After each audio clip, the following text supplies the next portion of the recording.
Financial Advisors today. Give us a call at 866-349-3006, online at infirstfinancial.com. Securities are offered through Osaic Institutions, Inc., member FINRA SIPC. Infirst Financial Advisors is a subsidiary of Infirst Bank. Osaic Institutions are not affiliated with either entity. Investment products are not a deposit, not FDIC insured, not insured by any federal government agency, not guaranteed by the bank, may go down in value. I'm Bob Marcus. And I'm Brian Nitterheiser. After an accident, don't risk your future without first calling Marcus and Mac. When life changes in the blink of an eye, you need aggressive and experienced representation. That's where Marcus and Mac can help. The consultation is free, and we have 5 convenient offices, including Indiana. Marcus and Mac, local care with a national reputation, because we mean business. Call the Hurt Line or visit us online at marcusandmac.com. 7:47 in the morning. It is the voice of Indiana County. It's WCCS 101.1 FM, AM 1160, WCCSradio.com. Bob Pollock is with us this morning. If you have a question for Bob, 349-WCCS or 479-1160. You can give us a call. Our conversation brought to you by Marcus and Mac, voted best law firm and best personal injury lawyer 3 years in a row in the Best of Indiana County contest. Visit them online at marcusandmac.com. Good morning. Good morning. We're up and down with these temperatures, but we've got a sunny period coming up. So let's talk about what we can do when the weather turns cold as it has. We've had our first freezes, and this morning we were down to 28 degrees here in Indiana. And then the temperatures are going to warm up here over the next couple of days. And we have a chance to get back outside and do things for the winter. So what are some of the things that we ought to be thinking about with cold weather arriving, but a couple of days in which we can get outside and do things? Yeah, in October we normally seem to get these conditions where we'll have weather patterns that will get us those freezes, and not everybody probably had one, but close, and those most sensitive plants, so that's probably an area where we can start to do things, is to get those more sensitive plants, anything that you want to save, anything that's more of a tropical plant that you are able to put out for the summer months and then need to put them in for the winter months. Now's the time to really think about, if you haven't done it already, put them in for the night. You know, we're still going to get into the 70s here, it looks like, this next week. So it's going to be pretty nice and seasonal, and the lows won't be as low. So you might be able to put some of those in for the night, bring them back out during the daytime for a while yet. As you're doing that, good time to look at the container, the potting soil. How is the plant? Is it root bound? Did it really perform well this summer and we need to maybe repot it? Is the soil worn out? How long have you had that plant growing in that particular potting soil? Do you need to change that, freshen it up? Well, hold on there, partner. Let's talk about that. So we have a plant that's been in the same potting soil since we got it 4 or 5 years ago, and we're noticing that maybe it's not as hardy as it once was. Could it be that we need to change the soil, and how do we go about that?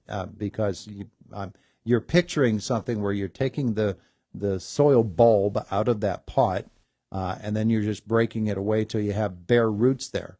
That's the way I'm picturing it. Is that actually what we should be doing? How do we go about it? Right. I guess is a better way to ask. Get it out of the pot, and start and look at it.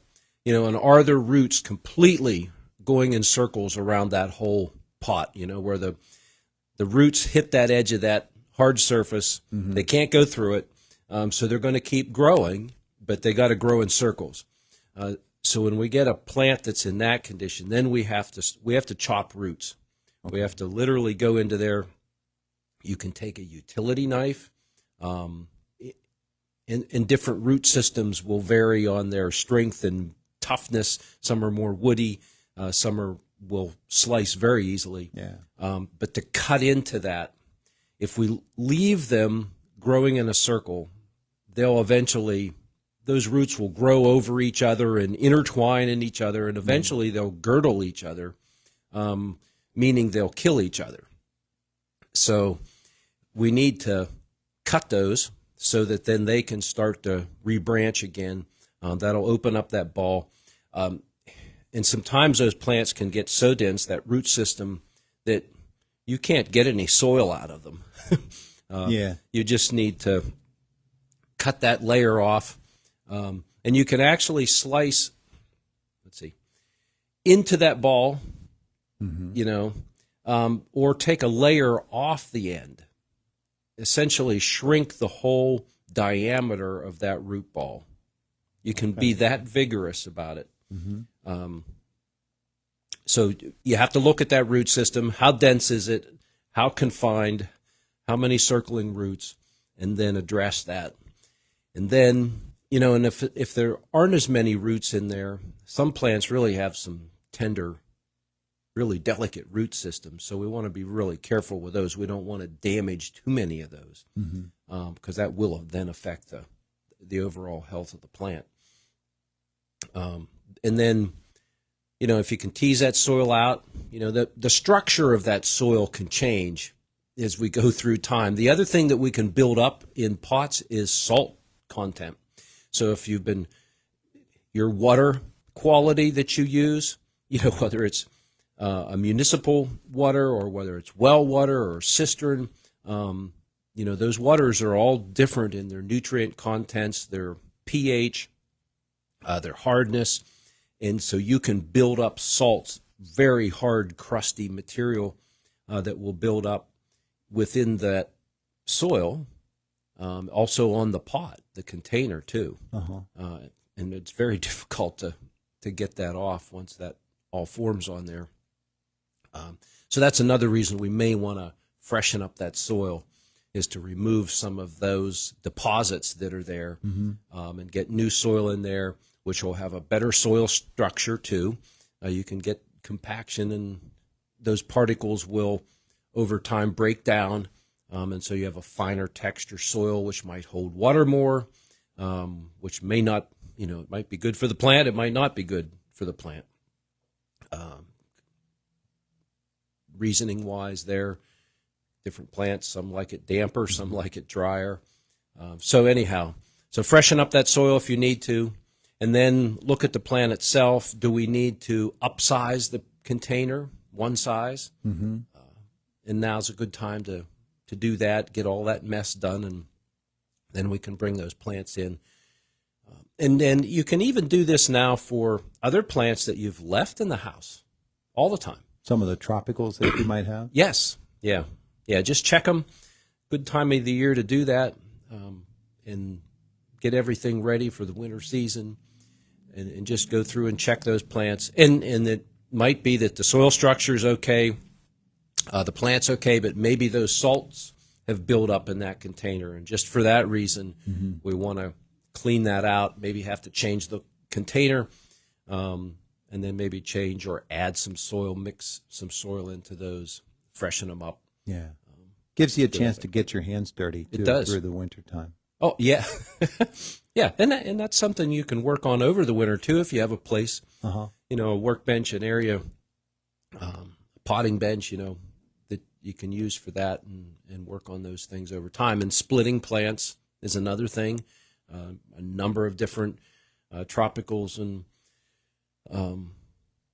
house plants may need to be divided, or they get babies growing, new plants growing off the sides of them, and you may want to tease those out once they get rooted and pot those up as separate plants. I think we asked about this a couple of weeks ago. Maybe we didn't. Maybe just in my mind we did. Bulbs, picking out bulbs and or leaving them in, making the choices that we make. And you talked. I do remember you talked about separating those bulbs. Lifting those. Separating out. There might be some that are worn out that we need to, or that are diseased or started to decay for one reason or another, or we just get that big, huge clump of them, and so they're all competing against each other. So let's pull that apart, tease those apart, and then we can separate those and make new clumps. And a lot of perennials, we can still be working on that now, where you want to lift those, divide them up a bit, make more plants, and do that. That's, it's a good time of year to do that. One other thing I wanted to ask you about, and we're almost out of time, but Yes. wild ornamental, or not wild, but ornamental grasses. Mine did really, really well this year, and some of them are 6 feet tall. But I recall that last year I left them intact all through the winter, figuring, well, we'll let the weather work on what's going to be dead in the winter anyway. And then in the spring, I shaved them all off down to the ground, and then they came back strong. Is that the right way to approach that? Or Yes, should I cut them off now and let them down close to the ground all winter long? You can do it either way. Mostly the reason to leave it would be the seasonal interest. They will stand there. They do have seed heads on them. You can watch them sway in the wind. A little bit of color, difference for the winter, so that there's still a plant there. Usually by spring, though, they're starting to, because we've had some sort of precipitation that, broke them down, snow or ice. But really, you can leave them there. Those stems are dead, pretty much, at this point. So they can be, and the plant has functioned. It's taken the energy, made energy, put it down in the root system. So we can cut those back now if you want to trim them up and keep, because they can be a little messy. Over the winter, they will, stuff will blow around and move around and get in other beds and get in the yard and make a mess. So we don't mind that. That's okay. Yeah. So if that's okay, then we're good to go. Enjoy them. And then in the spring, prior to growth, then you want to go in and cut those off. They'll make all new stems for the next growing season. There you go. All right, sir. Thank you so much. You're welcome. It is the voice of Indiana County. It's WCCS 101.1 FM, AM 1160, and WCCSradio.com. We're a minute away from 8 o'clock. At First Commonwealth Bank, we know that financial confidence begins with the right account for the way you manage your money. All of our checking accounts are packed with online tools, including Credit Score Manager with 24/7 access to your credit report. And our debit cards are eligible for MasterCard ID theft protection. Find the best checking account for you at fcbanking.com. First Commonwealth Bank. Time to be first. Member FDIC. Work is what happens from 8 to 5.